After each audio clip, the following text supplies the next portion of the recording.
Hello everyone, আসসালামু আলাইকুম। কেমন আছেন সবাই? Welcome to my another new video. কিছুদিন আগে আমরা গিয়েছিলাম জিয়া উদ্যান অথবা চন্দিমা উদ্যান, আপনারা যে যা এটাকে বলে থাকেন এই জায়গাটাকে। তো এখানে এসে তো রামিসা, রুমাইসা, ময়না অনেক মজা পেয়েছে। ওরা অনেক ছোটাছুটি করেছে, দৌড়াদৌড়ি করেছে। যারাও কিন্তু অনেক মজা পেয়েছে, সেও অনেক হাঁটাহাঁটি করেছে বাবার হাত ধরে। তো আমি সেদিন এসেছিলাম আমার ভাইয়া ভাবির সাথে।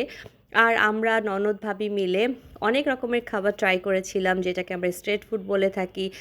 ঝালমুড়ি, চানাচুর মাখা, ঝালমুড়ি, চানাচুর, আম মাখা, পেয়ারা মাখা, বাদাম বুট, মানে ফুচকা, সব ধরনের স্ট্রিট ফুড থাকে না, এগুলো একটু একটু করে ট্রাই করেছিলাম।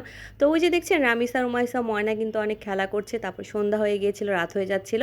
পরে আমরা চলে গিয়েছি। আর এই জায়গাটা কিন্তু অনেক সুন্দর থাকে, তবে অনেক মানুষ ঘুরতে আসে, ছবি তুলতে আসে। তো আপনারা যারা যারা এখানে এসেছেন তারা তো নিশ্চয়ই জানেন জায়গাটা সম্বন্ধে। আর সুন্দর জায়গা, বাচ্চাদের নিয়ে একটু ঘোরাফেরা করা যায়। তো সবাই ভালো থাকবেন, আমার পরিবারের জন্য দোয়া করবেন। আল্লাহ হাফেজ, আসসালামু আলাইকুম।